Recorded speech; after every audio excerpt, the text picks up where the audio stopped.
Bueno, eh, muy bienvenidos y bienvenidas a todos y todas. Me alegra muchísimo poder encontrarnos esta vez en forma virtual en nuestra tercera clase. Estamos recibiendo muchos comentarios del seminario.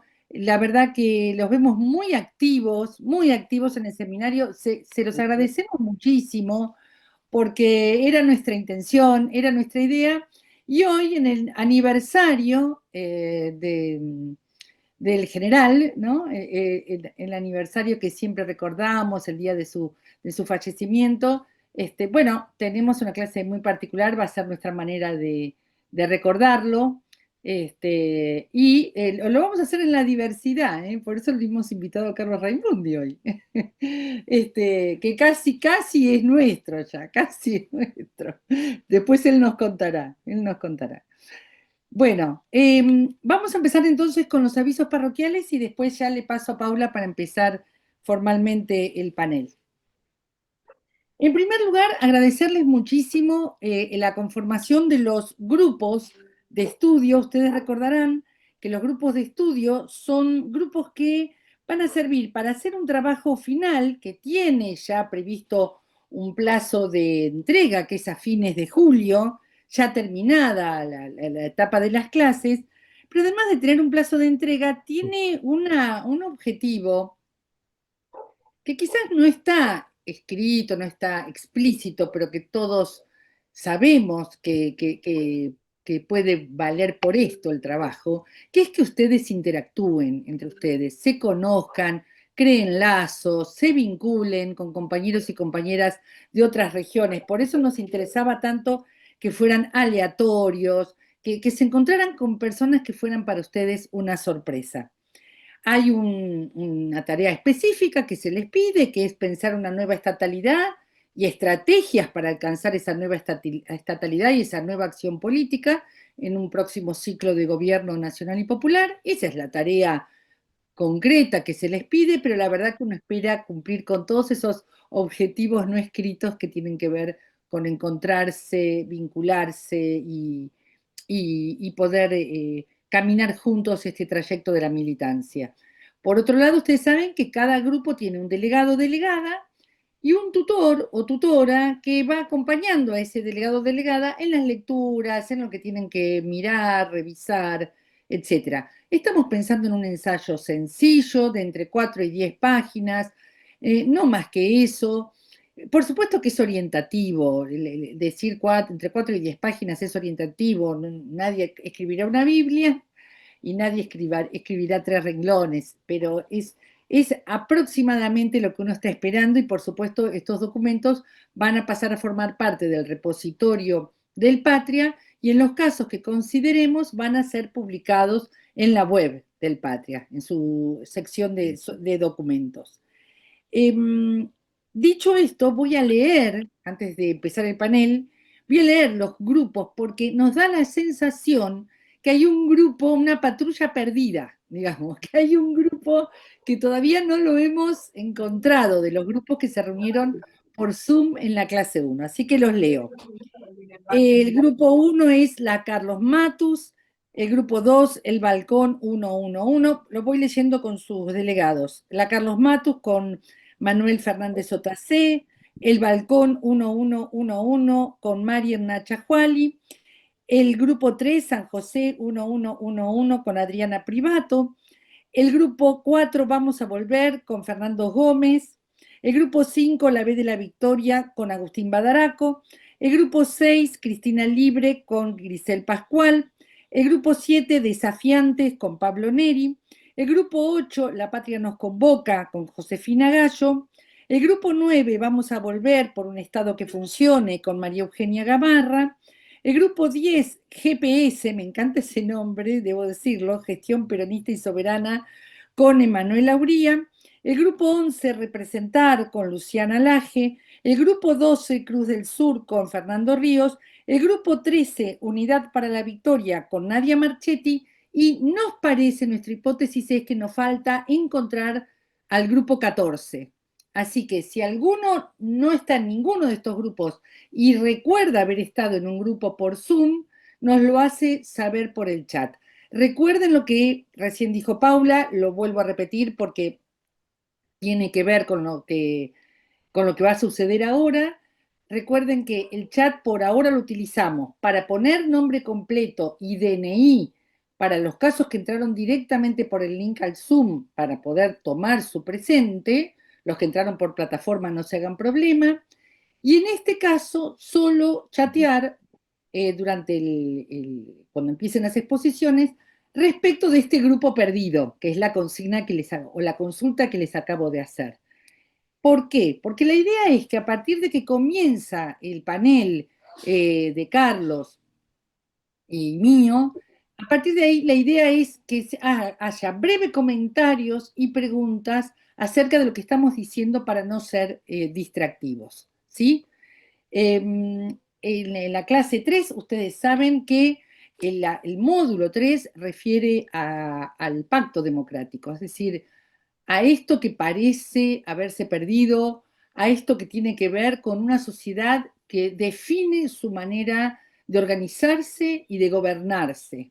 ¿Qué está pasando con ese pacto?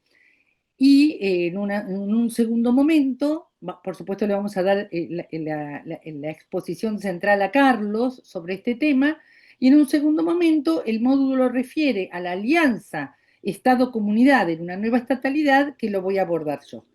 Dicho todo esto, ahora sí hacemos el inicio del panel a través de Paula Salinas. Adelante. Muchas gracias, Claudia.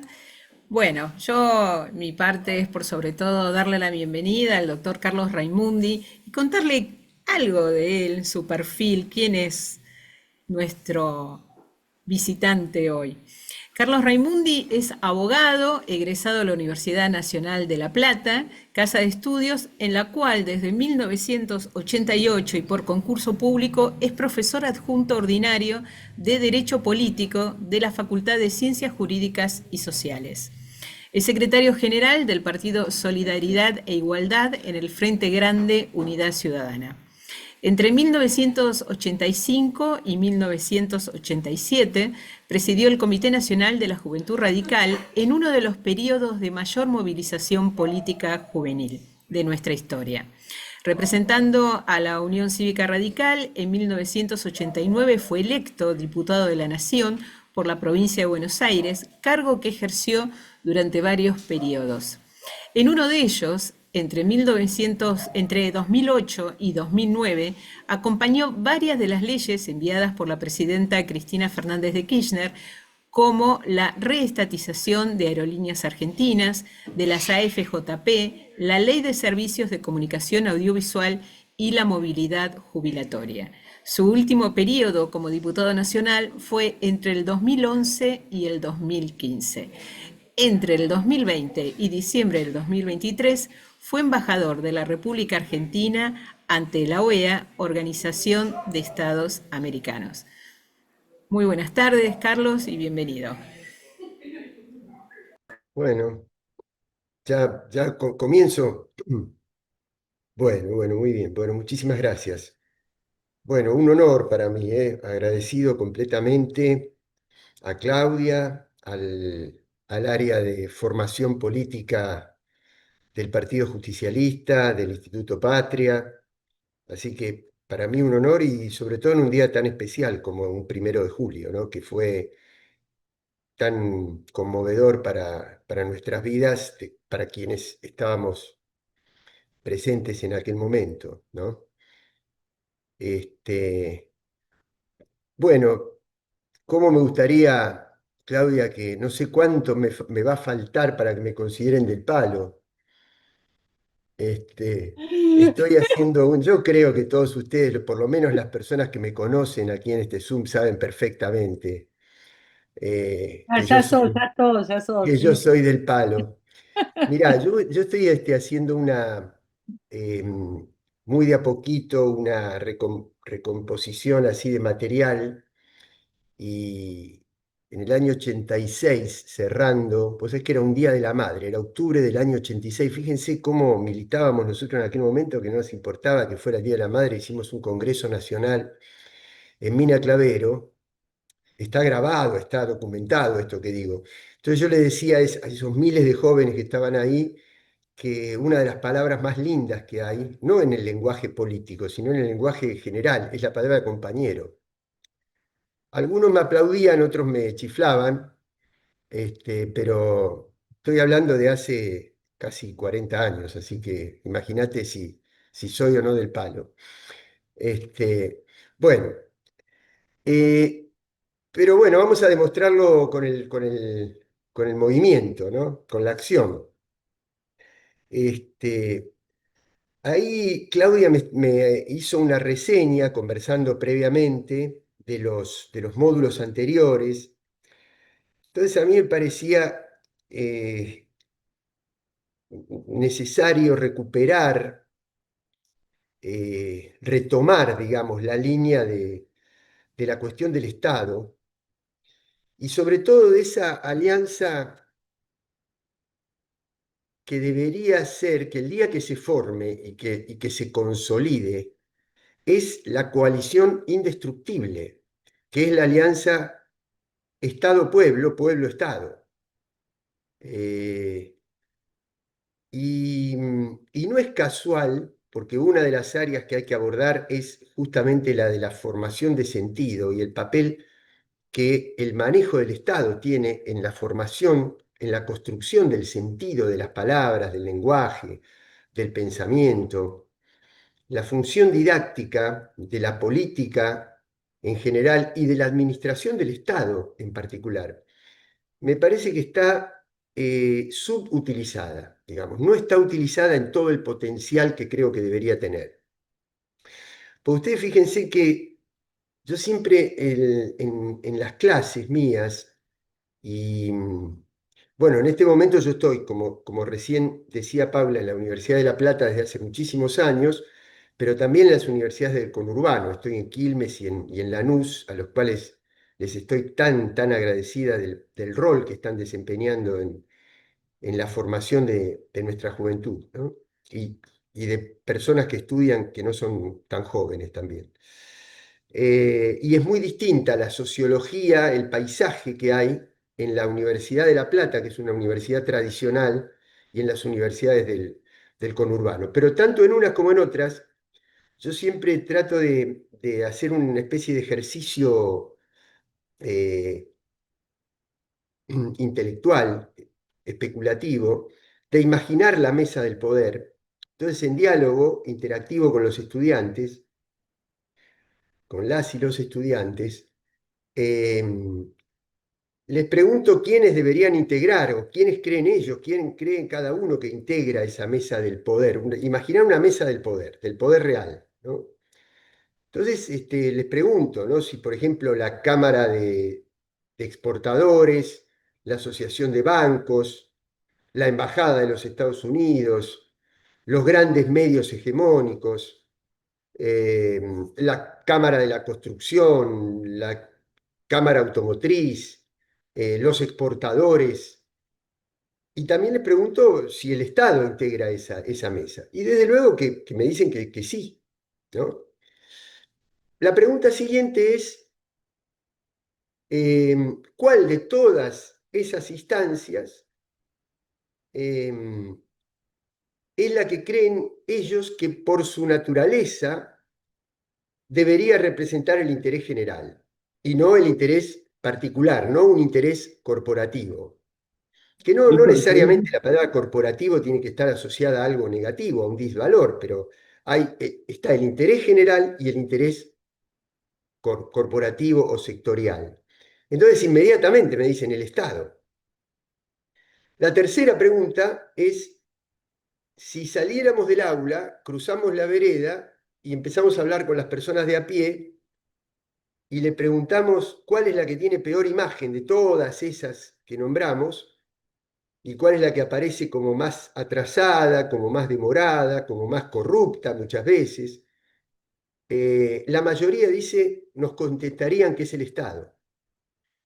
Entonces, hay que preguntarse si no hay un porqué en todo el proceso de construcción del sentido, y ya me remonto Cuando Claudia me hacía todas las reseñas que habían visto ustedes en el proceso de planificación estatal, creo que el primero que me nombraste fue el plan de operaciones de Moreno. Y estamos hablando desde ahí, o quizá yo lo pondría más cerca, y tomando el vínculo que vos siempre tuviste, Claudia, y tan justificado con Oxlack, en el proceso de formación del Estado argentino, cuando Sarmiento trae el modelo educativo, pero Mitre redacta los manuales de instrucción. Y es ahí donde se empieza a construir esa memoria histórica de la cultura liberal como cultura pública, ¿no? Que después, afortunadamente, con el primer peronismo recogiendo ya el revisionismo de los años 20 y los años 30, recoge una idea distinta, ¿no? Pero si no, toda la formación de nuestro proceso educativo está vista desde esa perspectiva, ¿no? Entonces, la pregunta es, ¿no habrá una razón muy estratégica en eso de que justamente la herramienta más importante que tienen los pueblos para ser representados en la mesa del poder sea la que los pueblos más detestan? ¿Mm? Y ustedes fíjense que después hay otra pregunta adicional.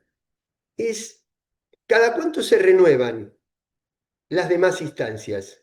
¿Cuántos años lleva un CEO al frente de una empresa o al frente de una cámara empresaria o al frente de las políticas permanentes de la embajada? Y la política se tiene que escrutar frente al pueblo cada 2 o cada 4 años. ¿Cuál es el objetivo de eso? El objetivo es que haya una mesa de poder permanente y que la única silla en esa mesa que tiene el pueblo para ser representado permanentemente esté rotando para que no pueda desarrollar políticas permanentes, de tal manera de cambiar, de tener el tiempo necesario, el tiempo de maduración necesario para cambiar esos paradigmas que fueron instalados hace más de un siglo y medio. Entonces, hay que reconducir todo eso. Eso, primer punto. Entonces, vamos a tomar un poquito la cuestión del Estado y a reconstruir esa, por aproximación, construir una idea del Estado que nosotros imaginamos. Porque hoy es 1 de julio, tomemos el primer peronismo. Toda la etapa del primer peronismo se desarrolla en un momento, no solamente de la Argentina y de América Latina, sino del mundo, eh, donde la figura del Estado keynesiano era central, porque era la herramienta que le había permitido a los Estados Unidos sortear la crisis de 1929 y erigirse en un Estado triunfador. Y desde ese modelo se organiza la reconstrucción de Europa, dejemos de lado el bloque socialista, ¿no?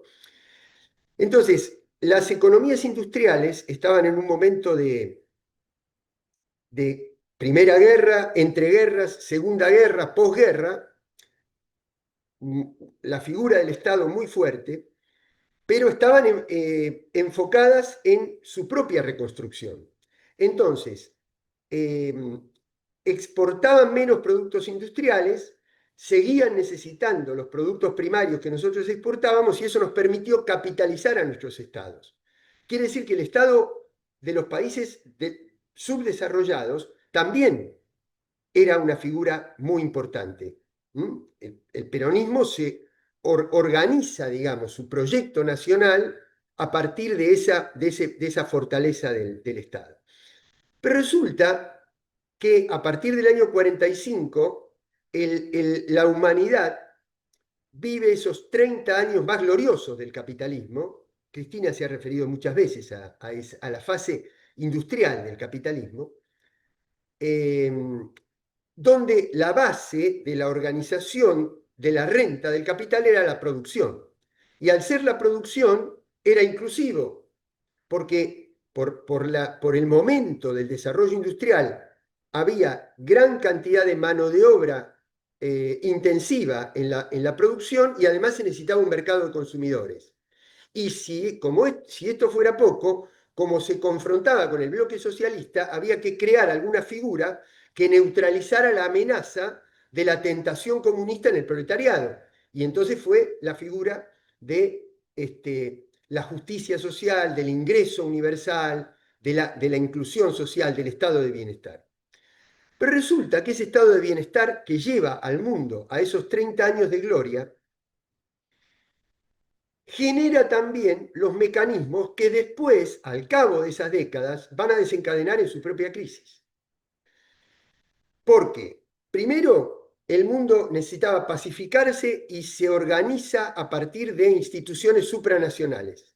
Organización de las Naciones Unidas, OTAN, Fondo Monetario, Banco Mundial, OEA, y a partir de ahí se empiezan a crear otras organizaciones, etc., a nivel supranacional, que indudablemente le ponen un límite a la soberanía absoluta del Estado-Nación, porque lo comprometen a firmar tratados, a contraer obligaciones, etc.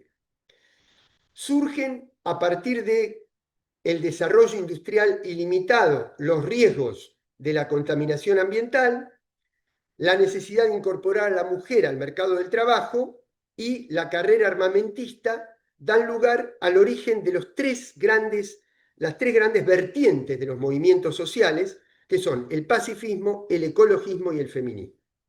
Y los movimientos sociales demandan al Estado. Podemos narrar otro tipo de movilizaciones sociales y demás. Y ese mismo proceso económico lleva a un proceso de transnacionalización y de concentración del capital privado. Por lo tanto, gracias al Estado, se organizan los movimientos sociales y desde la sociedad hay demandas que le ponen límites a la soberanía del Estado, se organizan las instituciones supranacionales que también le ponen límites y se organiza el capital privado transnacional que también le pone límites al Estado. Es decir, el Estado genera un modelo de desarrollo que finalmente termina siendo la base, la fuente de lo que fue luego, a partir de los años 80, el inicio de su debilitamiento, digamos, como organización central, como patrón organizador de la sociedad. A esto, una vez que cae el muro, ya no había motivo para mantener esa figura del Estado inclusivo, porque la amenaza del comunismo había desaparecido. Entonces se reemplaza el Estado industrial por el capitalismo industrial por el capitalismo financiero y el Estado de bienestar por el Estado liberal, por el Estado neoliberal. Y se va fragmentando las organizaciones sociales. Porque nosotros hasta ese momento tenemos grandes ramas de la industria, grandes ramas de la organización productiva, que le daban a nuestra sociedad un rasgo de homogeneidad, de cierta unidad. Antes una empresa tenía su flota de camiones, construía su propia indumentaria, alimentaba a sus obreros en el propio taller, etc. Hoy todo eso está terciarizado a partir de hace varias décadas y por lo tanto se va fragmentando el sujeto social. Agreguemos, estoy haciendo un salto histórico muy rápido por razones de tiempo.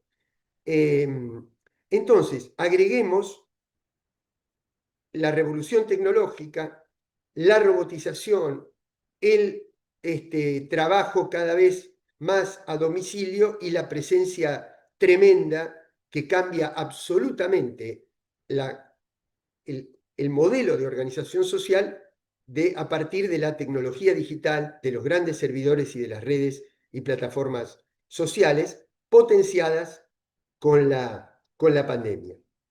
Quiere decir que el sujeto social con el cual hoy deberíamos reconstituir ese concepto de pueblo y ese concepto de Estado para formar, para reconfigurar esa alianza estratégica indestructible, son muy distintos a los que teníamos. Por lo tanto, las recetas a aplicar también son distintas. Lo que se mantiene incólume son los valores, son los principios, son las esencias, pero no podemos replicar exactamente las mismas medidas porque tenemos una sociedad organizada de manera completamente distinta. Estoy planteando grandes títulos que después podríamos desarrollarlo en el intercambio y demás.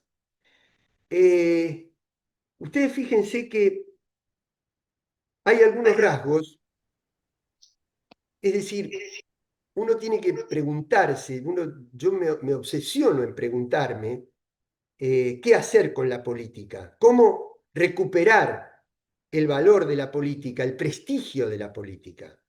Porque cuando uno dice la alianza indestructible pueblo-Estado, es pueblo-política. Es la política como la herramienta del pueblo para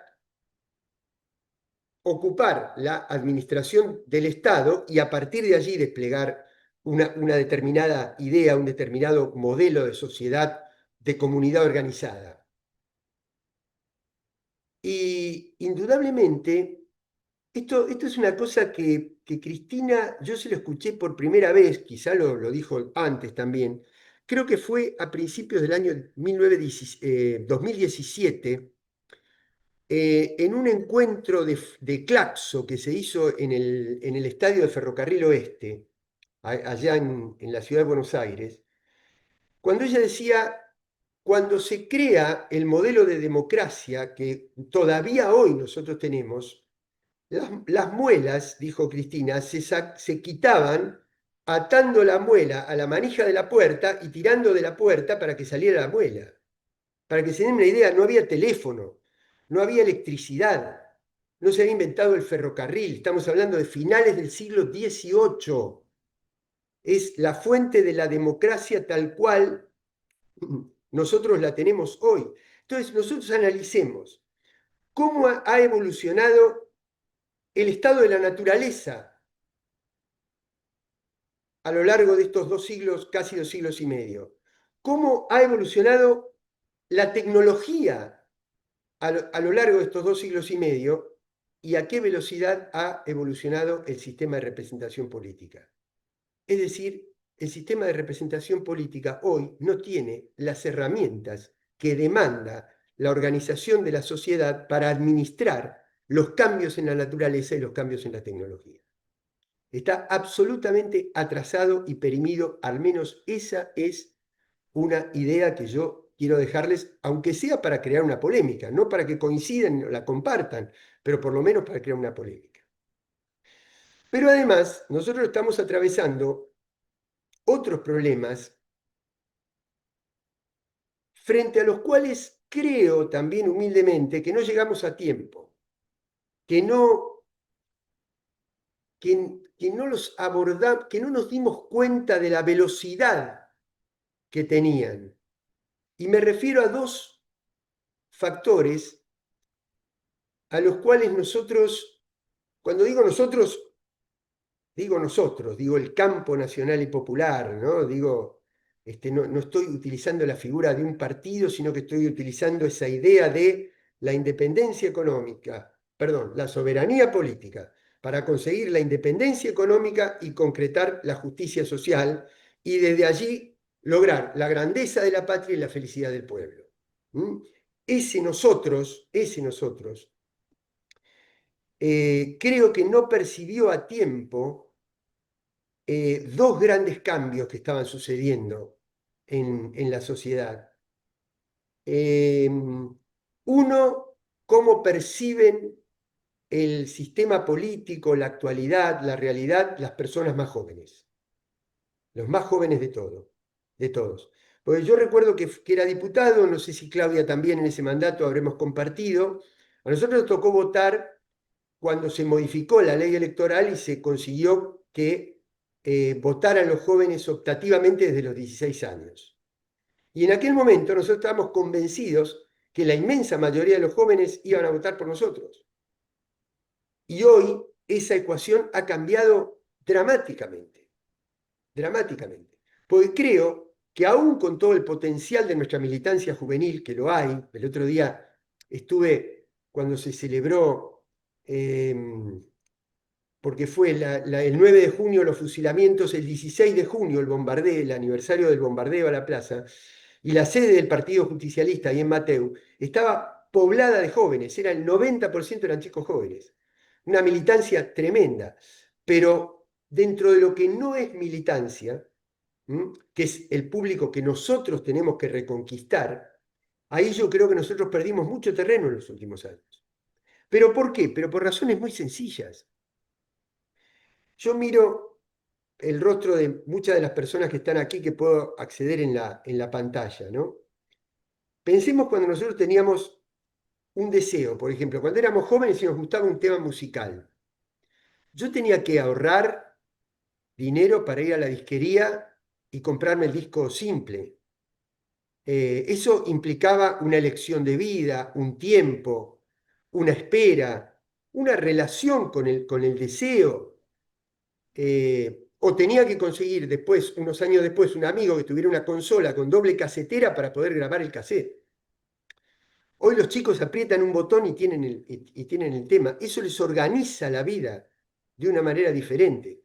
Yo recuerdo cuando me recibí, me fui de mochilero, yo tenía que desplegar un mapa, tenía que saber dónde estaba el norte, tenía que tener un sentido de la orientación. Hoy los chicos siguen una flechita y llegan al destino. Eso les organiza la vida, la manera de conectarse con la realidad diferente, diferente. Hoy la democracia para un chico que es muy pobre o uno que no es tan pobre y consiguió un trabajito en una empresa global y por lo tanto cuando es de noche en su lugar, es de día en el lugar donde él se está conectando. Por lo tanto no tiene una sede, no tiene una estructura jerárquica, no tiene un sistema de normas que organicen esa relación laboral. Y eso que cuando Cristina termina su última presidencia era un fenómeno todavía en construcción, se convirtió en un fenómeno estructural de nuestra economía. Y el otro fenómeno es la informalidad. Y cuando me refiero a la informalidad, no me estoy refiriendo únicamente a la pobreza que hay en la informalidad, porque en la informalidad hay mucha pobreza, hay mucha clase media y hay mucha riqueza. Pero la manera de percibir la realidad es distinta y nosotros no tuvimos un mensaje, porque yo no puedo ir ni a un Rappi, ni a un vendedor ambulante, ni a un comerciante de la salada, o a uno que me dice, si me pagás en efectivo, te descuento el 10% o te descuento el IVA. No puedo ir con la misma legislación con la que me refiero al trabajo registrado. Es decir, han cambiado estructuralmente las cosas. Y cuando en las sociedades pasó con el irigoyenismo como expresión de las nuevas clases medias formadas por las capas de inmigrantes, y pasó con el primer peronismo cuando expresa ese proletariado industrial propio de la sustitución de importaciones, cuando hay un cambio en la estructura socioeconómica de una comunidad, inmediatamente trata de encontrar formas de expresión política. Y esto que estamos viviendo hoy es la forma de expresión política que esas nuevas estructuras sociales encontraron, bastante cansadas en algunos casos de nuestros propios errores.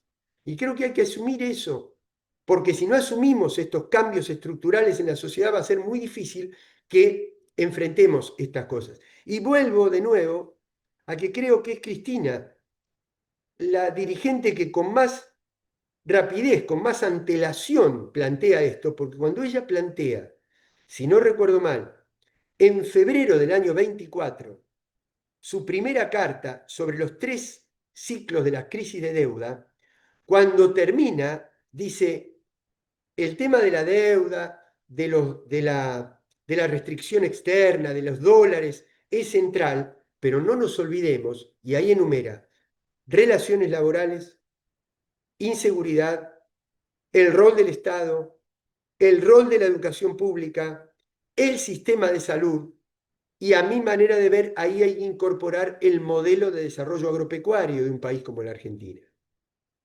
¿Mm?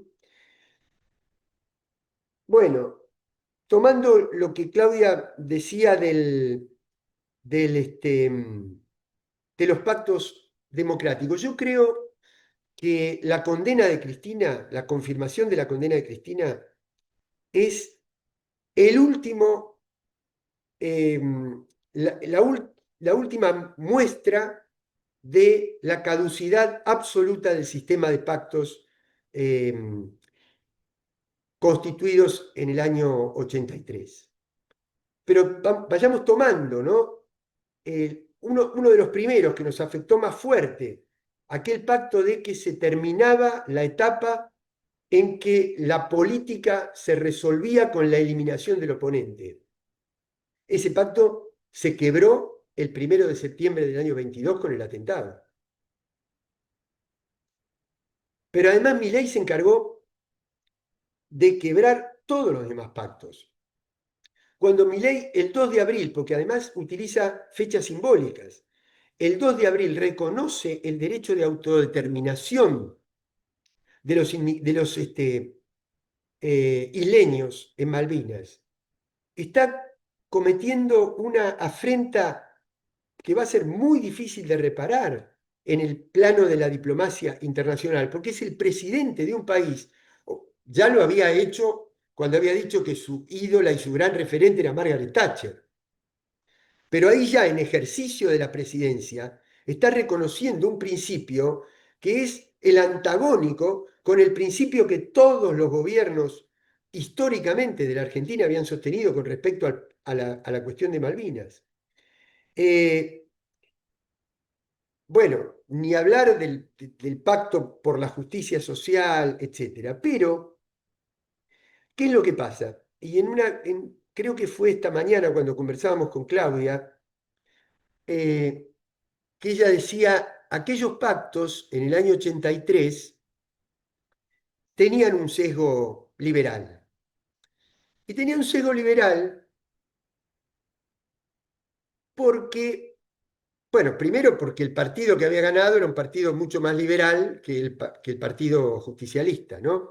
Pero además había un momento, porque, y aquí sí, yo tengo que decir que formo parte de una generación que nos formamos a partir de una idea, de una mirada de la historia, en donde tomábamos los golpes de Estado a partir de 1930, 1955, 1966, 1976, y con cada golpe de Estado, es decir, con cada quiebre de la institucionalidad, se retrocedía en términos de las condiciones sociales de vida de nuestro pueblo.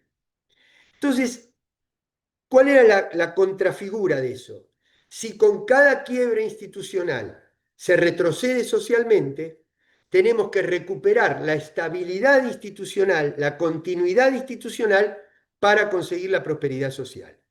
Y eso Alfonsín en aquel momento, en el 83, lo resume con esa frase: con la democracia se come, se educa y se cura. Y mi generación de jóvenes en aquel momento toma esa frase.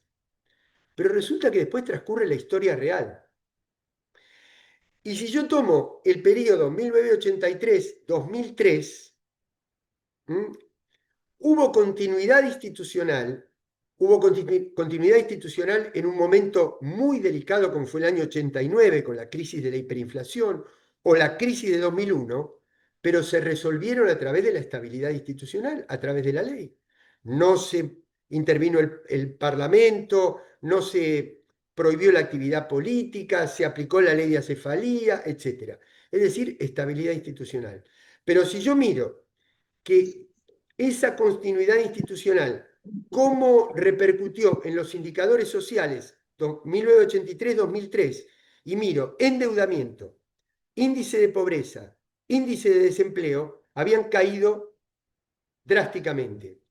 Quiere decir que era mentira. La realidad se encargó de desmentir que con la democracia en términos procedimentales se come, se educa y se cura.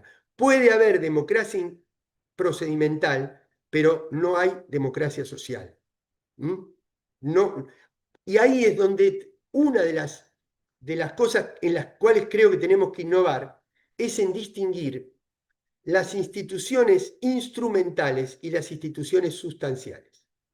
Cuando a mí me dicen que hacer una gran movilización para desestabilizar la gobernabilidad de un gobierno como el de Milei, como fue en su momento el gobierno como el de Macri, es antidemocrático, respondo absoluta y categóricamente lo contrario. Lo contrario. ¿Por qué?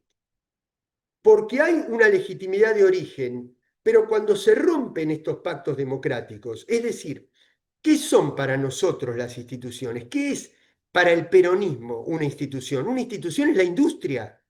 Una institución es la mesa servida con la comida caliente. Una institución es la escuela pública. Esas son las instituciones sustanciales. Porque si no, me van a llevar a discutir si el cubierto es de oro o de plata y lo que me falta es la comida. Entonces, las instituciones procedimentales sirven cuando están garantizadas las instituciones sustantivas. Y es a eso lo que un Estado nacional y popular tiene que encargarse, de reconstituir las instituciones sustantivas. Y van a ver cómo, cuando estén reconstituidas las instituciones sustantivas, naturalmente se van a ir perfeccionando las instituciones procedimentales, porque se convierte en una demanda natural, espontánea de la sociedad. Cuando a mí me dicen, tenemos que seguir perteneciendo a Occidente, porque este es el mundo de la libertad y la democracia, representada por la democracia pluripartidista de los Estados Unidos, que no es una democracia, que es una plutocracia, que genera para poder funcionar la necesidad de ser financiada por fondos de inversión y que como son los fondos de inversión los que gobiernan, genera megamillonarios. Y del otro lado está China, que tiene un partido solo, pero saca de la pobreza a 800 millones de habitantes. Digo, hoy esos 800 millones de habitantes están demandando al Estado chino una cantidad de derechos que cuando eran analfabetos no los demandaban. Quiere decir que ha crecido la democracia. No tiene que ver con el sistema electoral, la democracia, tiene que ver con el cumplimiento de las instituciones sustantivas. Y a partir de allí se va perfeccionando el sistema electoral. Voy terminando con 3 o 4 títulos últimos. Detrás de lo que parece una excentricidad de Milei hay una gran racionalidad. No digo que sea de él personal la racionalidad, yo creo que es una persona con trastornos muy profundos de personalidad y muy delicado, muy, sí, con trastornos profundos. Pero eso no quiere decir que detrás de él no haya un proyecto de poder. Ese proyecto de poder es la ruptura de la estatalidad. Es por qué él comienza diciendo yo soy un topo para destruir el Estado, después se enfrenta con los presidentes latinoamericanos, lo insulta a Lula, lo agrede a Petro, primero lo agredió al presidente de México, AMLO, ahora a la presidenta, después cruza el Atlántico y hace lo mismo con el presidente de España, y después se para en el foro de Davos y en Naciones Unidas a decirle a todo el mundo, pero ustedes revisen los discursos, lo digo textual, le dice a los socialdemócratas, a los liberales, a los socialistas, a los conservadores, que son todos comunistas. Aprovecha un foro mundial para atacar la estatalidad. ¿Por qué? Porque su proyecto lo compromete con los grandes grupos corporativos, financieros, de servidores digitales y constructores del crecimiento del armamentismo en el mundo para transferir la gobernanza global de los estados a los CEOs. De los estados a los... Ya no es el esquema de la derecha tradicional que disputa la conducción del Estado para defender sus intereses desde el Estado.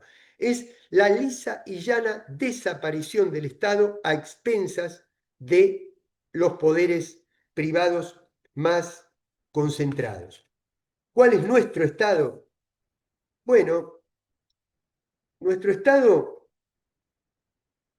no es un Estado que deba ostentar un poder de disciplinamiento o de control social. Un Estado profundamente democrático es un Estado que utiliza el poder como transferencia.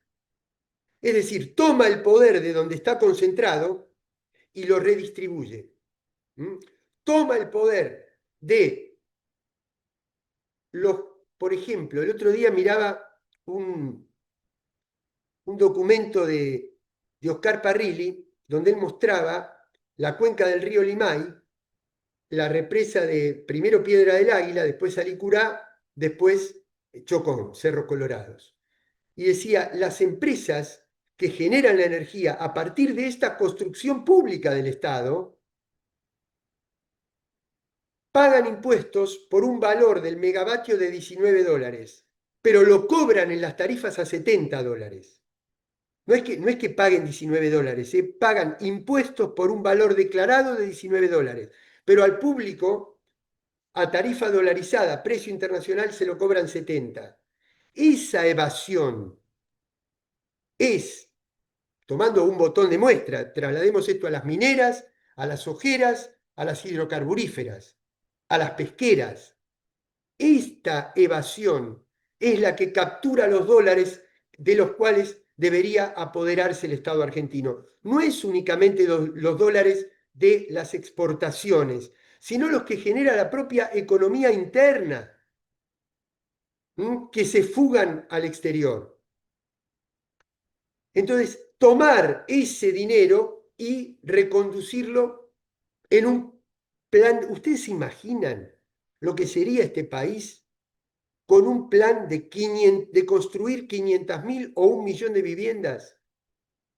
Pero además, a diferencia de otros momentos históricos, las viviendas no pueden ser todas iguales. La vivienda social no quiere decir vivienda uniforme, porque en un lugar va a vivir un matrimonio que recién se casó y está esperando un nene, en otro una familia con 3 nenes, y en el otro un matrimonio de jubilados que le va a gustar más una parrita que un estudio para que el nene tenga la computadora. Eso redemocratiza, es decir, le da poder, empodera a la sociedad. Y un Estado que empodera a la sociedad fortalece esa alianza estratégica indestructible que tenemos que lograr entre pueblo y Estado. Obviamente creo, estoy convencido, termino con 2 reflexiones finales. La primera, poder de transferencia, poder de negociación del Estado. Ustedes imagínense. Yo siempre pongo también el ejemplo, en el año 83, cuando recuperamos la vida institucional, nunca hubo tanta demanda de política. En aquel momento la gente hacía cola para afiliarse a los partidos, había una esperanza, un prestigio, una, una, una credibilidad en la política tremenda, pero el Estado no tenía herramientas, porque la dictadura lo había dejado sin herramientas. Entonces, había una sobredemanda de políticas estatales y una carencia del Estado de esas herramientas. Pero todavía no se había vendido YPF, no se había vendido Aerolíneas, no se había vendido Entel, no se había. ¿Ustedes se imaginan un Estado? ¿Vieron cuando Cristina dice el poder del Estado es un 20-25% del poder real? Bueno, imagínense ustedes sentarse en una mesa de discusión con el otro 75 teniendo todas esas herramientas de negociación. Yo manejo la energía, yo manejo las telecomunicaciones, yo manejo el petróleo, yo manejo la renta agropecuaria. Porque si no, la democracia no va a recuperar nunca prestigio. Cada vez va a haber más desencanto democrático y cada vez va a ir menos gente a votar. ¿Por qué? Porque dicen, ¿para qué voy a votar? Si vote a uno o vote al otro, no me van a cambiar la vida. ¿Y por qué no van a cambiar la vida? Porque la capacidad de permear esas instituciones democráticas de hace 250 años, que son iguales que hace 250 años, ¿quién las tiene más? ¿Un peón rural que tiene un salario de hambre o que es un trabajador golondrina que está 3 meses en la hierba en Misiones, después se va otros 3 meses al algodón del Chaco y después se va al NOA para otro cultivo, o el pool de siembra que acumula 20.000 hectáreas y con eso fija la renta y el momento en que va a liquidar las exportaciones. Quiere decir que hasta que no modifiquemos, hasta que no recuperemos esos resortes estratégicos de la vida económica, no importa si gana un partido o si gana el otro, porque no se modifica la estructura real de poder. Y lo último que quiero decir es este tema de los impuestos, porque vieron que ahora está de moda decir, bueno, que no hay que pagar impuestos, que los ricos hay que sacarles impuestos para que inviertan más. Bueno, eso que además la práctica lo demuestra, la realidad lo demuestra, lo desmiente, es inconsistente porque ¿cómo una empresa que maneja el comercio exterior, porque maneja el pool de siembra, fija el precio del grano, pero además es propietaria del transporte de cargas que lo lleva hasta el puerto y además maneja el puerto de salida? ¿Mm? Ahora, esa empresa que no quiere que le cobremos los impuestos que corresponden porque ellos generan la prosperidad del país, volviendo a Mitre, que fue el que nos convenció de que la prosperidad del país iba de la mano de la prosperidad de los terratenientes. Y desde entonces, hace 150 años, que nuestro pueblo viene absorbiendo esa formación, esa plataforma histórica de educación liberal. Sacan esos granos por un puerto que construyó el Estado a través de un pacto intergeneracional y va por una ruta ferroviaria que construyó el Estado por un pacto intergeneracional. Y tiene la energía subsidiada por las generadoras que construyeron o que surgen de las represas que construyó el Estado a través del plan de obra pública. ¿Cómo no devolverle a ese Estado, gracias a las cuales esas empresas privadas están teniendo la acumulación de la rentabilidad? Hasta que no vayamos a fondo en estas cuestiones estructurales, yo creo que no vamos a poder retomar ese pacto histórico y construir esa alianza indestructible entre el Estado y la comunidad. Bueno, hasta aquí, después quedo a disposición cuando termine Claudia y todas las veces que sea necesario, y vuelvo a agradecerles muchísimo por haberme invitado. Muchas gracias.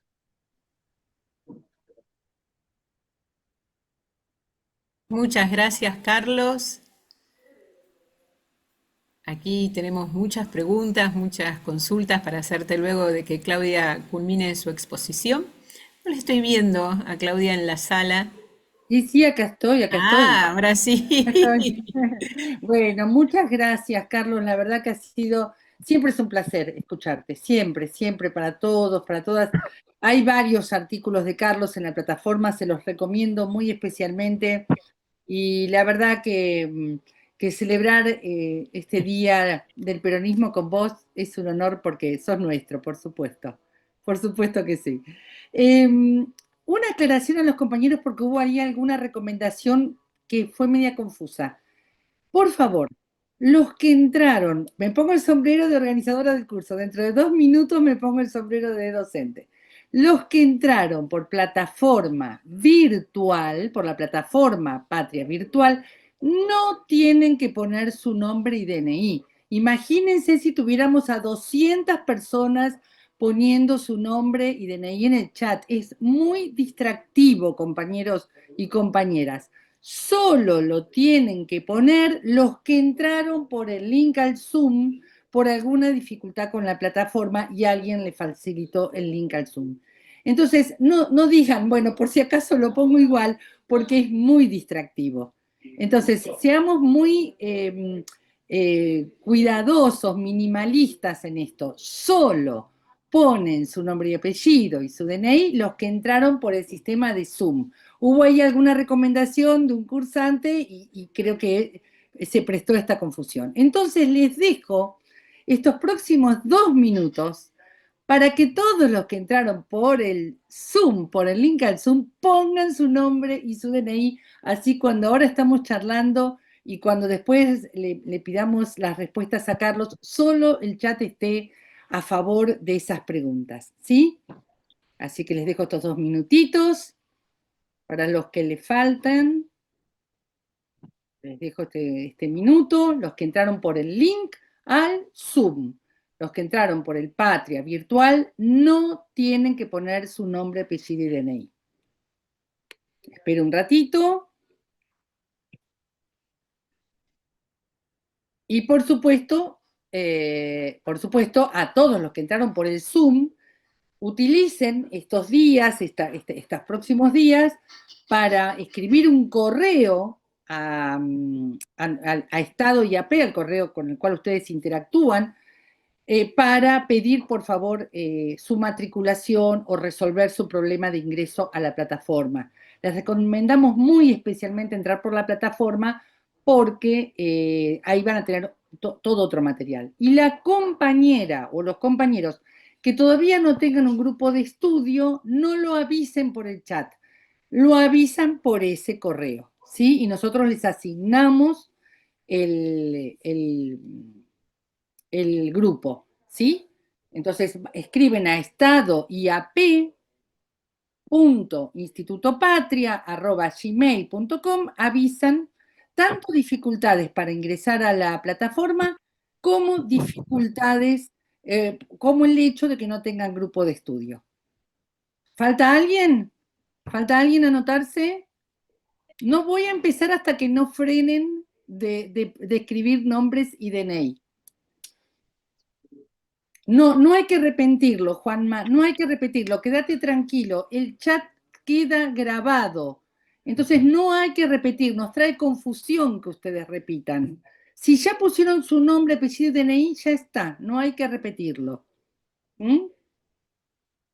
Sí, las personas que no tengan grupo no lo avisen por el chat, escriban al correo, ¿sí?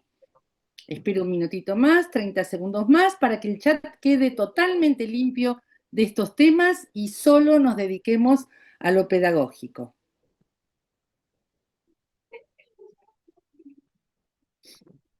Espero, ¿falta alguien? Creo que se ha calmado, ¿no? El chat, ayúdame, Pau. Así es. Bueno, entonces ya está, porque aparte quédense tranquilos, si alguno dice, ay, me olvidé de avisar que estaba presente, nos escribe al correo, ¿eh? Pero dejemos el chat. Muy bien, entonces ahora sí me pongo el sombrero de docente. Y sí, fue muy placentero charlar hoy con Carlos sobre este tema, porque comenzamos con la siguiente hipótesis para hablar tanto del pacto democrático como sobre la nueva alianza Estado-Comunidad. Nosotros teníamos problemas antes del fenómeno Milei. Nosotros teníamos problemas de vinculación Estado-Comunidad previos al fenómeno Milei. Entonces, si me permiten, le voy a dedicar unos minutos a esos problemas previos y luego de charlar de eso, le agregamos los desafíos que nos presenta el actual escenario, ¿no es cierto? En primer lugar, ese Estado burocrático, autoritario, vertical, piramidal, creó, ese Estado liberal del siglo XIX que nos comentaba Carlos, creó un mostrador, creó el famoso mostrador para relacionarse con la sociedad. Y a partir de ese mostrador le dijo, bueno, ordenar los documentos en forma de expediente. Y ese mostrador y ese expediente fueron el símbolo más claro de todo el enojo, la irritación que produjo en el pueblo su vínculo con el Estado. Hay otros obstáculos, ¿no? Los turnos que nos llegan, los turnos que hay que ir a buscar a las 4 de la mañana, las vacantes que no están, pero digamos que el mostrador y el sistema de expedientes es un sistema del derecho administrativo continental, hispánico, que heredamos de la colonia, es diferente a la tramitación anglosajona. Bueno, ese sistema de expedientes y mostrador estalló por los aires durante todo el siglo XX, pero al Estado le cuesta mucho cambiar y cuando los gobiernos populares se hacen de los gobiernos, de la conducción de los estados, Es tanta la agenda pendiente, son tantas las urgencias, que parece que nunca llegamos a resolver estos problemas. Y entonces aparecen allí los programas sociales, la gran novedad que trajeron los gobiernos populares durante el siglo XX. Están los programas sociales con enorme voluntad de que la gente pueda acceder a lo que se necesita, eh, pero siento un ruido, siento un eco de mi propia voz. ¿Puede ser? ¿Ustedes la escuchan? Vamos a ver de dónde es. Esperen que lo busco.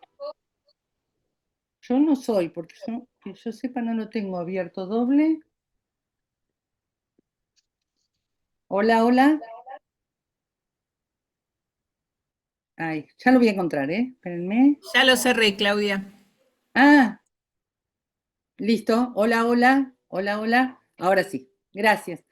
Les decía, esos programas sociales no supieron superar la idea de mostrador y entonces, toda vez que se inicia un trámite social o un trámite sanitario, etcétera, se vuelve a pedir la copia del DNI, la copia del estatuto, la copia del acta constitutiva, generando una suerte de cadetería ciudadana que tiene que llevar al Estado documentos que el Estado ya tiene por trámites anteriores que hizo esa entidad de bien público o esa persona jurídica. Esa persona jurídica ya le entregó todo a la dirección provincial de cada provincia de persona jurídica o sus documentos de entidad de bien público ya se los entregó al municipio.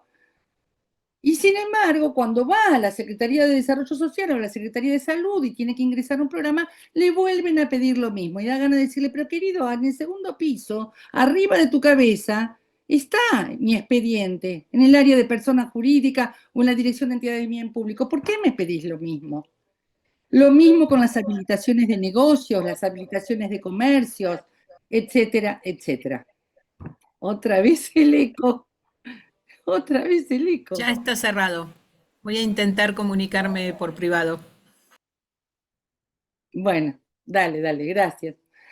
Bueno, dicho esto, lo que finalmente produce a lo largo del tiempo es una distancia enorme que además genera enorme enojo cuando es la propia democracia que en la década del 80, a partir de lo que fueron todos los enfoques de democracia participativa, llamaba a esos mismos ciudadanos a ser parte de presupuestos participativos, asambleas ciudadanas y espacios donde hablar, a partir de los cuales parecía que, por un lado, en el mostrador los seguían maltratando y después en la plaza le pedían que participara. Entonces me estás cargando. Vos me pedís que yo venga a la plaza a hablar del presupuesto participativo o a esta asamblea en el club o en la sociedad de fomento, pero después, cuando yo misma, que soy la misma persona, va a habilitar un comercio o va a pedir un turno al hospital o va a pedir una vacante o va a charlar con la directora de escuela, el maltrato es el mismo que en el siglo XIX o en el siglo XVIII. Esta suerte de dicotomía entre ese Estado que quería ser participativo con los ciudadanos, siempre uno a uno, ¿no? Siempre uno a uno, y el Estado que sigue teniendo trámites muy engorrosos, muy alejados y a veces muy lentos, todo esa suerte de malestar general que se fue creando no deja de ser parte de lo que Milei, con mucha, mucha inteligencia, al menos en eso, porque comparto lo de los trastornos, llama la casta. Y que Cristina está hoy señalando con toda claridad. ¿Por qué además lo podemos señalar? Porque durante nuestros gobiernos y también en algunos gobiernos provinciales hemos hecho la experiencia de compras ágiles, de licencias de conducir entregadas en 24 horas, de pasaportes y DNI entregados con toda velocidad. Hemos hecho la experiencia de poner en marcha el programa de la UH con bajísimos errores en el término de 15 días entre el anuncio de la presidencia y la tramitación de la UH. Es decir, este Estado, aún con estas reglamentaciones, aún con estas dificultades respecto de los controles y de los trámites y de la forma en que tienen que llevar adelante los expedientes, aún con estas dificultades, cuando hay liderazgo y hay gestión pública, hay conocimiento de la gestión de lo público, en esos casos se pueden hacer rapidísimo los trámites. Obviamente habrá leyes que cambiar, obviamente habrá reglamentaciones que cambiar, pero aun cuando no las cambiemos, el diferencial del conocimiento de la gestión es clarísimo. Y por eso nosotros estamos generando la hipótesis de que el nuevo nombre de la política es una buena gestión de lo público. Y para eso hay que conocer las leyes, hay que conocer las reglamentaciones, hay que saber conformar equipos y una serie de cosas que no me quiero adelantar porque ya la veremos en la clase 6. Volviendo, la alianza Estado-Comunidad va a tener que encontrar los canales a partir de los cuales las organizaciones comunitarias y las organizaciones gremiales, así como las organizaciones empresariales, encuentren un diálogo con el Estado que sea capaz de resolver con eficacia y eficiencia los temas que tienen en común. No es que yo tengo una casa del niño y voy al presupuesto participativo a ver si voto por las hamaquitas o por la parada del colectivo en el presupuesto participativo. Yo tengo que tener un diálogo y una mesa de diálogo referida a la casa del niño con el Estado. Además, si puedo y me da el tiempo, iré a hacer alguna votación al presupuesto participativo. Pero la participación no la romanticemos. La participación necesita un método serio, eficaz, breve, que necesita de muy buenos liderazgos para ser llevado adelante. Yo ya acá me estoy metiendo en un terreno en el que me complemento con Carlos. A las reflexiones más filosóficas, más conceptuales que hace Carlos, yo le estoy metiendo acá cuestiones muy prácticas de cómo el Estado tiene que resolver su propia gestión para que la comunidad, para que la sociedad se reconcilie definitivamente con esa gestión. No es un tema en el que hemos sido particularmente exitosos. No es este el tema.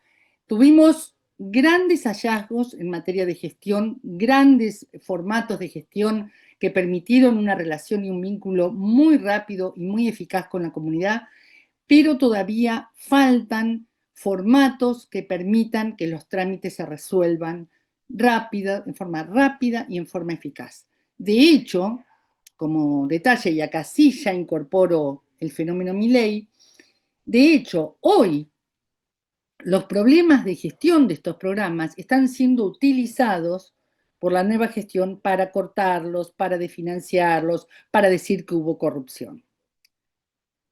Les dejamos como una suerte de flanco abierto para que, viendo nuestras debilidades de gestión, ellos penetren con su discurso de la corrupción y suenen creíbles. En ese sentido, no quiero, y yo con esto voy cerrando, son dos cositas más.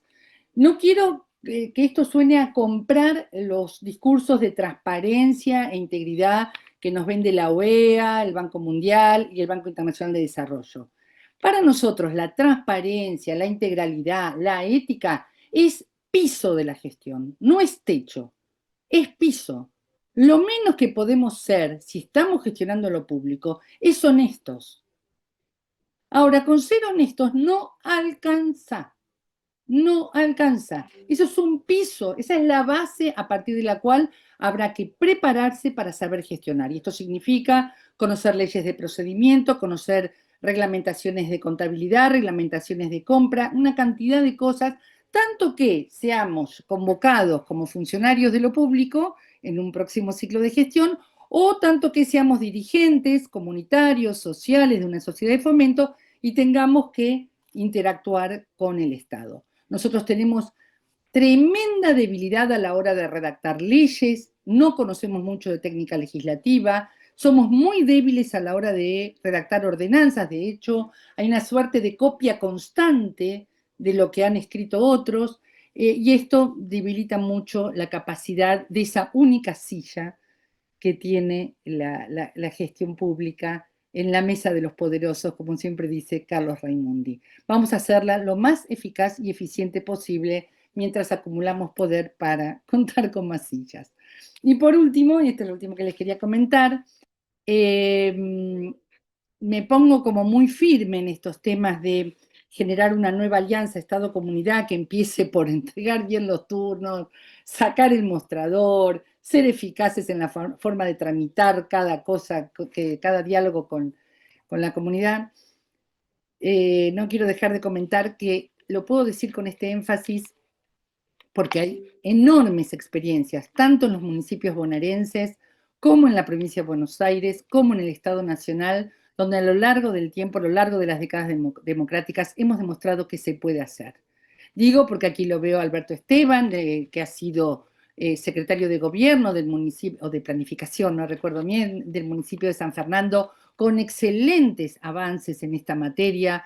Lo digo porque en la gobernación Cafiero fue clarísima la posibilidad de que las organizaciones comunitarias formaran parte de programas sociales con trámites muy, muy sencillos, y lo digo porque fuimos capaces de tener los programas el ANSES, de la RENAPER y tantos otros programas absolutamente ágiles en el gobierno nacional. Para mí pasa por ahí la reconciliación con la sociedad.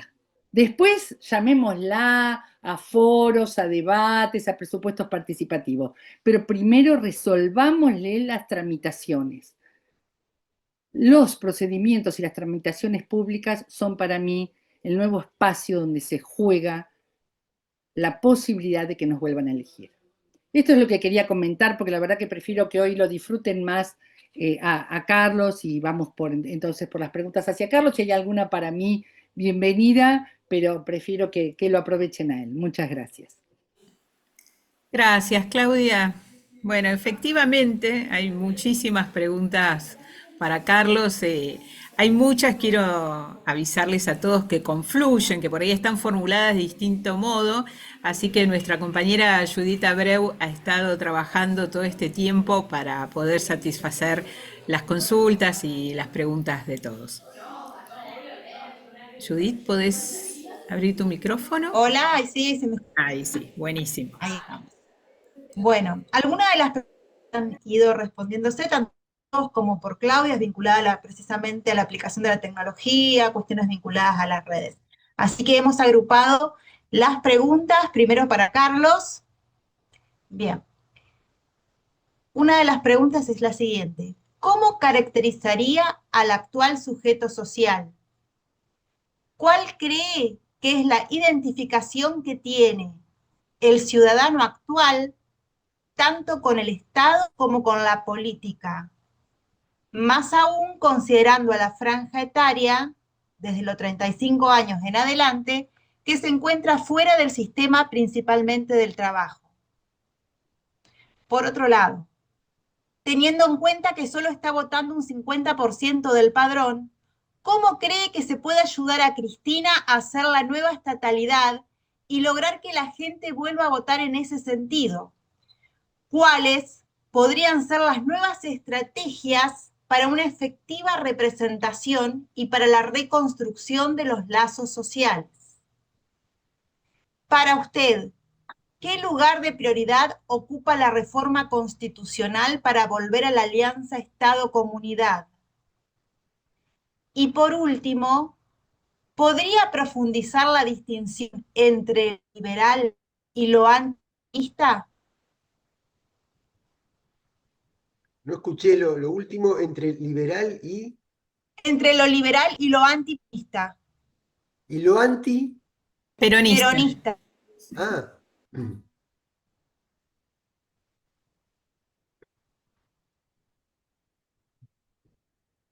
¿Algo más, Judith, si no comienza? Esas para Carlos son esas. Bárbaro. Adelante, Carlos. bueno, la verdad confieso que son preguntas que son de muy difícil respuesta, porque son las preguntas que nos estamos formulando, ¿no? Desconfíen de una respuesta individual a estas preguntas. La respuesta es una construcción social, la respuesta a estas preguntas es una construcción social, es una construcción colectiva, ¿no? Yo diría, ¿cómo caracterizo al actual sujeto social? Y es que es muy difícil porque era más sencillo describir la sociedad argentina cuando había un componente muy mayoritario de clases medias, por ejemplo, porque los indicadores de pobreza o los indicadores de trabajo no sindicalizado eran ínfimos, ¿no? Yo siempre pongo, es decir, ustedes admitan que mis respuestas no sé si van a satisfacer la pregunta específicamente, sino que estoy tratando de pensar en voz alta junto con ustedes, ¿no? Pero después del 17 de octubre del año 45, quizá el acontecimiento de movilización, de ocupación de las calles, y que a partir de esa ocupación del espacio público se modificara el rumbo político del país, fue el Cordobazo, en el año 69. Lo fue también el 19 y 20 de diciembre de 2001, pero quiero decir cronológicamente. Ahora, el Cordobazo se armó para mejorar la situación de los trabajadores y de los estudiantes. Ahora, cuando uno analiza cómo era la situación de los trabajadores en ese momento, había un 95% del trabajo, de la fuerza de trabajo, de la población económicamente activa del país que estaba sindicalizada, que recibía su recibo de sueldo en blanco y que tenía hospitales sociales o sindicales, turismo sindical, y que tenía crédito hipotecario y que tenía acceso a un coche. Es decir, el trabajador estoy hablando de finales de los años 60, a pesar de los bombardeos, de los fusilamientos, de todo lo que había sucedido, no se había podido quebrar esa estructura del pacto social del primer peronismo. Sí lo quiebra la dictadura después. Sí lo quiebra la dictadura. Y en cuanto al presupuesto universitario, que era la lucha de los estudiantes que salían a la calle para luchar por el presupuesto universitario, no había universidades privadas en aquel momento, o no eran significativas. Las universidades eran públicas y la educación era infinitamente más de excelencia de la que tenemos hoy. Y ahí se comprueba, digamos, la falsedad de la idea de que cuanto peor, mejor. Es decir, se luchaba más porque estábamos mejor. Y cuando un pueblo está mejor, demanda más cosas y se organiza y se moviliza. ¿Mm? ¿Por qué? Porque cuando un pueblo naturaliza las situaciones de pobreza, las convierte en un fenómeno estructural, es mucho más difícil tener un pueblo con expectativa de organizarse y de movilizarse. Entonces, reconstruir ese sujeto social va a ser muy difícil. Es una tarea complicada y hace falta una gran claridad programática, una gran unidad de concepción, un gran liderazgo y al mismo tiempo una épica. Una épica. Hay que apelar a que el coraje sea uno de los puntos del programa también. No sean solamente una enumeración técnica de cómo podría ser la salida. Entonces,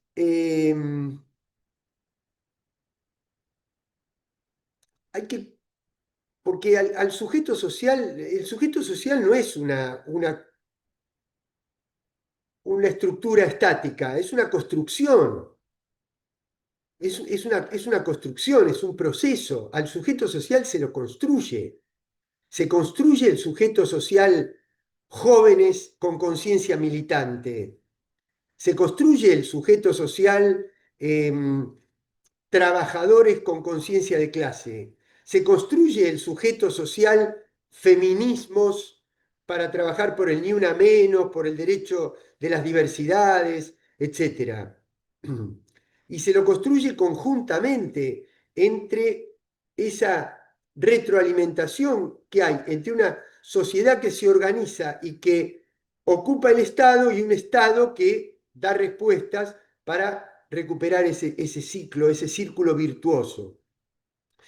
Ahora, hay que tener mucha credibilidad y nosotros fuimos ineficaces a la hora de construir credibilidad en el último tramo. Yo recuerdo textual, discúlpenme, puede ser que alguien se sienta mal por lo que voy a decir, pero el anterior presidente a Milei, en campaña, decía, entre los jubilados y los bancos, me van a encontrar siempre con los jubilados. Ahora, cuando uno analiza a lo largo de la presidencia cómo evolucionó el balance financiero de los bancos y cómo evolucionó el poder adquisitivo de las jubilaciones, se da cuenta de que perdimos credibilidad, porque fue lo inverso. Y también su discurso decía, voy a combatir las cloacas de la democracia y voy a reformar la justicia. Y no se pudo reformar la justicia. Y se iniciaron dos procesos penales, dos. Uno a los ejecutores del crédito del Fondo Monetario Internacional del 2018 y el otro a los instigadores del golpe en Bolivia, con el gobernador Morales y Patricia Bullrich que había mandado municiones. Y ninguno de los dos se prosiguió, ni se activó. Entonces, construir la credibilidad es fundamental para reconstruir un sujeto social que pueda sostener las políticas de gobierno. Voy a poner tres ejemplos y después voy a ir a uno particular nuestro, con sus más, con sus menos, con las diferencias, con las particularidades. Los discursos de Fidel eran tan largos porque había que cambiar los paradigmas de un sistema. El aló presidente de Chávez era fundamental para construir una agenda alternativa a la agenda del oficial del sistema, del poder oficial. Las mañaneras de AMLO, que hoy las continúa Claudia Sheinbaum. Los patios de la militancia de Cristina contribuían, ayudaban a formar una agenda alternativa para que no hubiera solamente una agenda del otro lado. Todos estos son factores, ¿no? Entonces, por eso estoy pensando estoy pensando en voz alta con ustedes cómo hacer para que a la gente le resulte atractivo ir a votar. Porque esto es un dato objetivo. El sistema electoral en Argentina funciona. Funciona. Porque los cargos en el Parlamento se distribuyen de manera relativamente muy aproximada a las proporciones de los votos. Y en el Ejecutivo está la persona que más votos tuvo. Quiere decir que el sistema funciona. Ahora, cuando uno ve que hay una voluntad popular que se expresa y una realidad, entonces yo después me pregunto, primera pregunta, ¿el sistema electoral funciona? Sí. Segunda pregunta, ¿hay más pobreza? Sí. ¿Hay menos trabajo? Sí. ¿Menos obra pública? Sí. ¿Se puede comprar cada vez menos? Sí. ¿No hay medicamentos?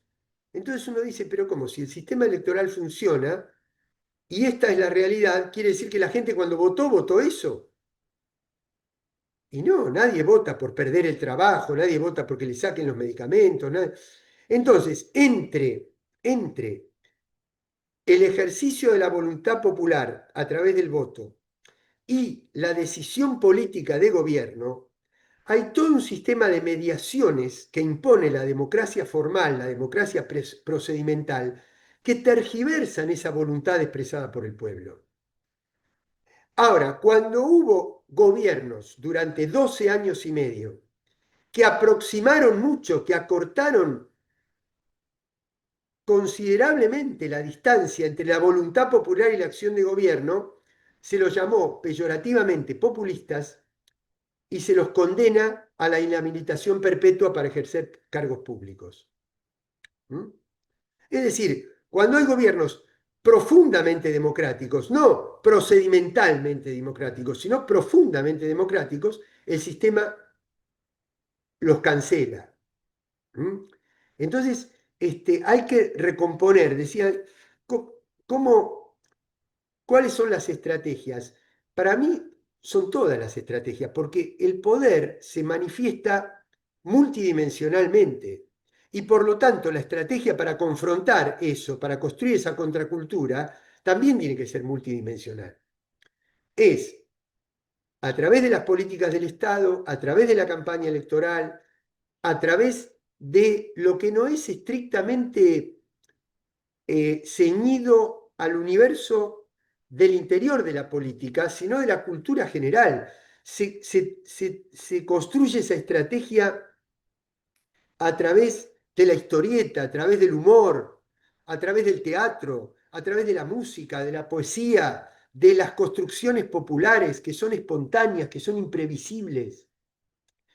Y lo que sí voy a dejar como mensaje muy positivo y muy esperanzador es que la Argentina tiene muchas herramientas intactas a pesar de todo ese deterioro progresivo del sujeto social. Primero, tenemos raíces históricas donde abrevar, que son muy importantes. La Argentina, América Latina en general, de América Latina surgieron construcciones intelectuales muy importantes. No me quiero remontar a la tercera posición y a la comunidad organizada. Me puedo remontar a la teoría de la dependencia, años 60, a la teología de la liberación, a la pedagogía del oprimido, a los curas por la opción por los pobres. La América Latina tiene raíces intelectuales intactas, dentro de las cuales hay que abrevar. ¿Dónde están los mejores cuadros? Si yo les pongo, si ustedes tuvieran que ocupar los lugares estratégicos del Estado, ¿dónde van a encontrar los mejores cuadros políticos? Están en el movimiento popular. Piensen en lo que fueron algunos de nuestros funcionarios. Piensen en lo que es la gestión actual de YPF comparándola con la que fue la de Pablo González, por ejemplo. Piensen lo que fue la Cancillería de Tayana comparado con esta política exterior. Piensen lo que fue el Ministerio de Agustín Rossi en defensa. Y, y no quiero, perdón por hacer nombres propios, porque me estoy cometiendo una gran injusticia con... Ustedes lo tuvieron a Carlos Zanini acá en una de estas conversaciones. Una cabeza así grandota, más una expertise de 12 años y medio de estar next door con el presidente de la nación. Entonces, en el movimiento están los mejores cuadros. Están algunos dirigentes sindicales que se sienten más cómodos negociando la reforma laboral con Milei que haciendo un paro general, sí, están.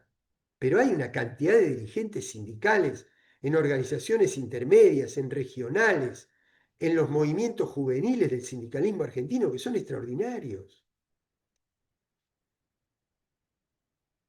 Y está la base de la riqueza del país, que por más saqueo que haya habido, sigue siendo inconmensurable. Quiere decir que lo que hay que hacer es hilvanar cada uno de esas fuentes, desde las raíces intelectuales, los cuadros, la organización política, y obviamente estar a la altura de las circunstancias. Porque imagínense que uno a veces lee la entrevista de algún dirigente y habla más, mucho más de la interna que de lo que hay que hacer con el país. ¿No?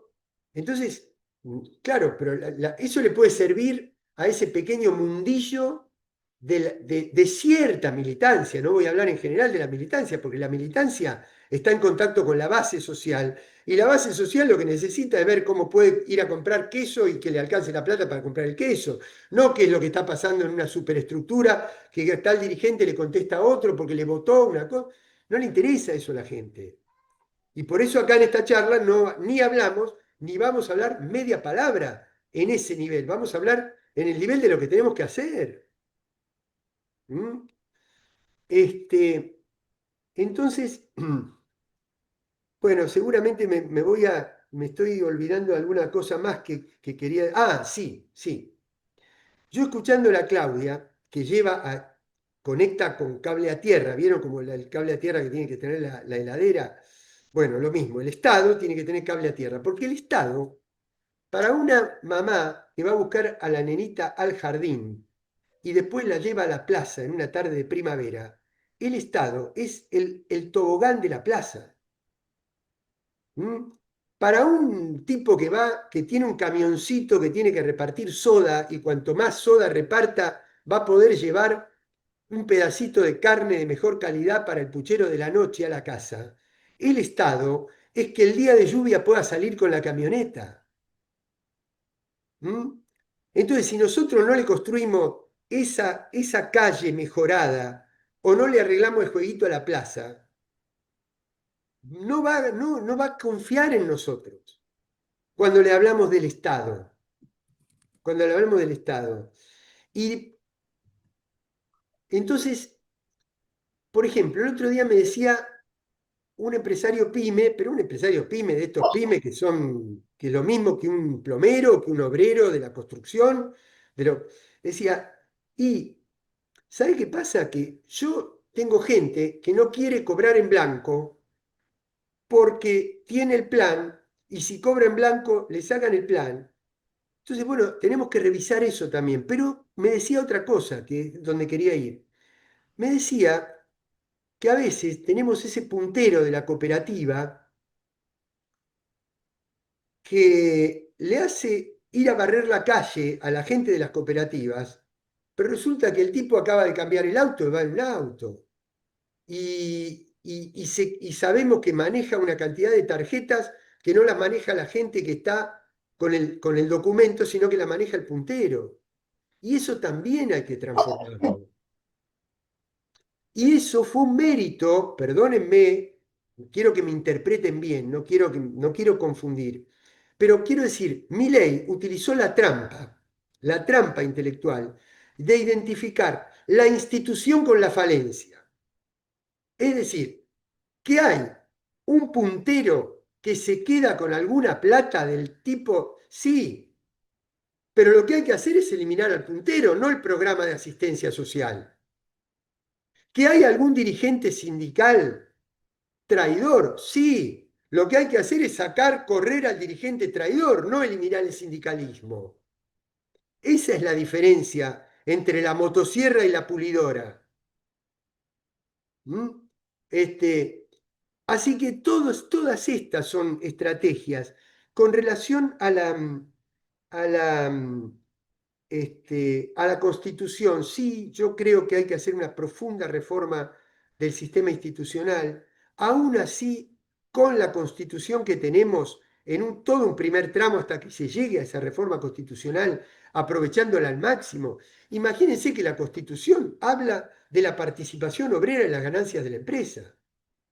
Entonces, para eso hay que tener poder, organización, conciencia social y sindical para obligar a las empresas a que muestren los libros. No hay que reformar la Constitución. Muéstrenme los libros. Muéstrenme cuánto ganan y dónde se fue esa plata. Y cuánto de esa plata le corresponde en la participación de las ganancias en el balance empresario a los trabajadores. Ahora, insisto con una cosa. La reforma de la Constitución, me interesa mucho el texto de la nueva Constitución, pero me interesa, si ustedes me permiten, mucho más el método de construcción de la nueva Constitución. Una nueva Constitución se tiene que construir con un cabildo abierto en cada esquina, para que no sea el producto de una cantidad de expertos, juristas, constitucionalistas, que le pueden dar la forma definitiva, pero tiene que ser construida desde la base para que tenga éxito y no nos pase como el proceso constitucional de Chile, que surge de una protesta social que arma un Congreso constituyente de primer nivel, pero que sigue viviendo con la constitución de Pinochet, porque no lo pudo lograr. ¿Mm? Así que bueno, estas son las cosas que me mueven un poquito a responder. Seguramente me debo haber quedado incompleta las respuestas, pero no hay una estrategia y no hay una definición de sujeto social. El sujeto social se construye y la estrategia son todas las estrategias. Gracias, Carlos. La verdad que es siempre un placer escucharte. Y este asunto de confundir las instituciones con sus falencias, acabo de robártelo de aquí para siempre. Y te agradezco, aunque haya quedado incompleto, para tener unos minutos para las preguntas que sorpresivamente yo tuve también. Tuve muchas preguntas. Las pude revisar, hice un resumen, así que les ahorré trabajo acá a Judith y a Paula, pero con esta tranquilidad las voy a responder, porque fui bastante selectiva de lo que voy a responder. Con la siguiente tranquilidad, que es el tema que sigue claramente en la semana que viene. Es el tema de la semana que viene, varias de las cosas que ustedes están preguntando. Y a Mariel le cuento que sí, por supuesto que pueden exponer ideas en el chat, y no solo preguntas, pero además queremos tener sus ideas en los trabajos finales, en el debate de los grupos, porque queremos invitarlos a hacer un Zoom a posteriori de terminar el curso, donde ustedes puedan presentar esos trabajos con el doctor Parrilli, con Carlos Zanini, con todos los docentes que pasaron por aquí, que puedan escucharlos a ustedes y sus ensayos. Así que está prevista esa exposición de ideas. Pueden hacerlo en el chat, pero también en esa reunión que vamos a hacer después del 28 de julio, cuando ustedes terminen el trabajo. Voy a tomar varias de las cosas que ustedes fueron comentando allí, varias de las preguntas, pero sobre todo tomando, me baso sobre todo en algún compañero que decía, lo primero que hay que tener es objetivos claros. Y ese es el inicio de un texto que nosotros les proponemos leer, que creo que está en la clase 5, que es Evaluando en clave pública, un texto de mi autoría, junto con Gustavo Longo y Sabrina Comoto, que genera o propone 10 dimensiones de la capacidad estatal. ¿Cuándo un Estado es capaz de hacer lo que dice que va a hacer? Y van a ver que en la primera dimensión, en el primer ítem, va a aparecer el tema del proyecto y los objetivos claros. Con lo cual, las invito a quienes estuvieron tan curiosos con lo que estuve charlando, a que vayan buscando, evaluando en clave pública. No necesitan buscarlo en la propia plataforma, con mi apellido y poniendo ese nombre, aparece en internet, publicado por Flaxo. Por supuesto que puede haber nuevas reglas de representación, claro que sí, en la línea de la reforma constitucional que comentaba Carlos Raimundi. De hecho, Bolivia lo pudo hacer. Pero lo que yo siempre comento es que aún bajo esta jaula de hierro, en las palabras de Max Weber, aún en estas reglamentaciones autoritarias, anticuadas, liberales, verticales, jerárquicas, machistas y todo lo que ya sabemos, aún bajo estas reglas, nuestros proyectos y nuestros liderazgos y nuestra capacidad de gestión puede hacer un diferencial. Así que sí, vamos por nuevas reglas de representación, pero mientras tanto podemos gestionar mejor. Y en ese sentido, sí, comparto con una compañera que contaba el caso, creo que de Catamarca, que por supuesto el ajuste de mi ley lleva necesariamente a un ajuste de las provincias y lleva ese ajuste sobre el ajuste a muchísimos problemas de gestión. Y en esos momentos es cuando más claro hay que tener los objetivos, más claro hay que tener el proyecto estratégico, el plan estratégico, y más claro hay que tener la aplicación de la inteligencia estratégica con lo que se tiene. Por eso la defensa irrestricta que hace Cristina de las votaciones nacionales, de las elecciones nacionales como el gran momento de la elección de un proyecto de país. ¿Esto significa que seamos menos federales? No. pero no hay destino local, no hay destino municipal, no hay destino provincial sin destino nacional. Y ese destino nacional se define en las elecciones de las autoridades nacionales, tanto legislativas como ejecutivas. Así que cuando nosotros vemos cómo golpea Milei sobre las provincias, piensen que nuestro sistema impositivo es regresivo, muchos de los impuestos son nacionales y después se hacen las transferencias a las provincias. Ese es un resorte que tiene Milei para extorsionar a los gobernadores, los papeles del Tesoro Nacional, todas estas cuotas del Tesoro Nacional que se pueden enviar a las provincias, todo eso nos recuerda una y otra vez, cada día, que no hay proyecto provincial sin proyecto nacional. Y es ahí donde tienen que estar puestos todos nuestros esfuerzos y apuntados todos nuestros cañones. Dicho esto, es cierto lo que dice una compañera, que hay una paradoja entre los que exigen agilidad, pero al mismo tiempo exigen control. Porque todas las instancias de control interno y externo que tienen tanto las provincias como la nación, en las provincias los tribunales de cuentas, las fiscalías, las contadurías, en nación la CIGEM, la AGN, etcétera, etcétera, por supuesto que son instancias que de alguna manera van ralentizando los trámites. Ahora, es cierto también que la agilidad tiene que ver con quien tiene claros los objetivos y sobre esa claridad de objetivos ejerce un liderazgo de gestión. Los liderazgos de gestión no dejan dormir sus expedientes. Los expedientes no caminan solos. Caminan con líderes presentes que están atrás de cada una de sus gestiones. Entonces, cuidado con poner toda la responsabilidad en los excesivos controles sucesivos que tienen nuestros trámites, como exculpándonos de antemano de nuestras propias tardanzas.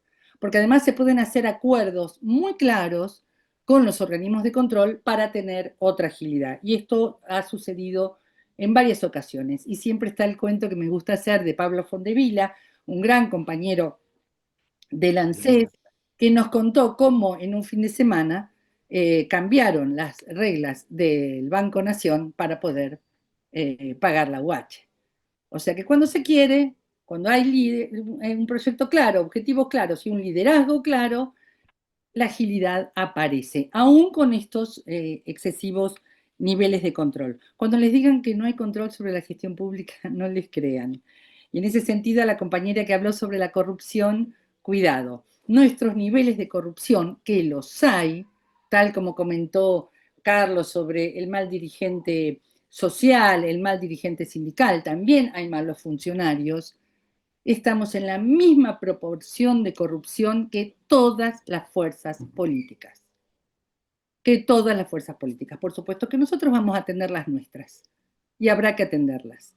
Pero no se compren que el peronismo tiene una tendencia mayor hacia la corrupción. Casi les diría que al contrario, pero como no tengo pruebas fácticas sobre lo que digo, no tengo pruebas, pero tampoco dudas. Hay otras corrupciones mucho más importantes y ni que hablar de los carry trades que se llevan mucho más que algún dirigente que hace un pequeño negocio absolutamente inmoral con su vecino, que por supuesto hay que castigarlo, pero acordémonos de esos negocios inmorales hechos en las altas esferas y que en general suelen hacerlo otras fuerzas políticas, sobre todo porque su interés es otro, no es llevar adelante objetivos de un proyecto nacional. Las diferencias entre los expedientes electrónicos y papel hay que salir de un mito. No es la tecnología digital la que va a hacer la diferencia. En Evaluando en Clave Pública ponemos, en primer lugar, que la capacidad depende de tener un proyecto claro, que dé lugar a programas de gobierno claros, objetivos claros, proyecto claro. Y la segunda dimensión de la capacidad, inmediatamente después del proyecto, es el liderazgo para llevarlo a cabo. La tecnología va a aparecer en este manual que les comento en quinto o sexto lugar, porque a veces la tecnología nos hace una suerte de ilusión óptica acerca de que conseguimos velocidad, pero si esos equipos de trabajo están mal organizados, por más que tengan las mejores tecnologías, no van a poder llegar a los resultados que esperamos. Y ahí, bueno, eso lo van a leer en Evaluando en Clave Pública, ahí vamos por una aclaración. Hay capacitación, hay instancias de capacitación previstas tanto en el Estado Nacional como en los estados provinciales. Por supuesto que mi ley, en favor de su proyecto, disolvió el Instituto Nacional de la Administración Pública. ¿Estaba funcionando bien? Para nada. En nuestro gobierno funcionó bien para nada.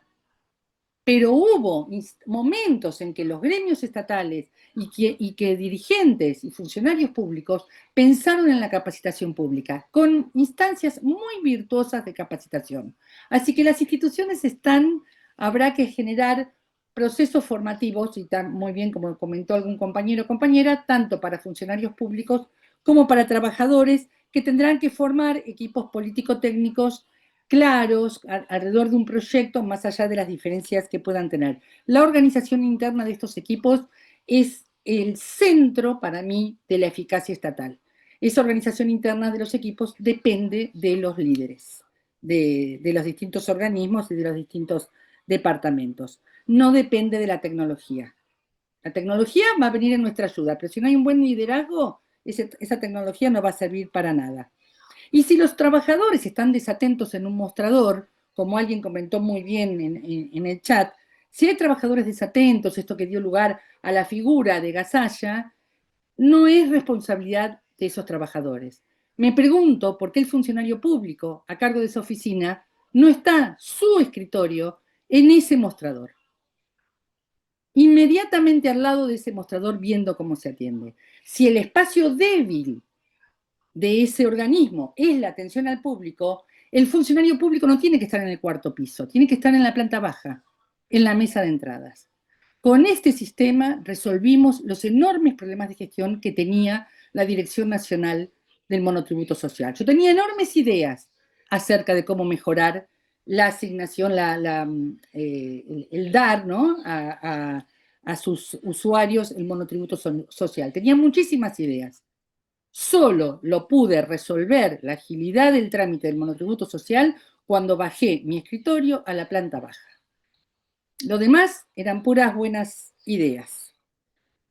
Y allí comprendí por qué los compañeros de la mesa de entrada buscaban algunas evasiones al no obtener respuesta de sus compañeros de las bases de datos, de sus compañeros informáticos, de sus compañeras trabajadoras sociales.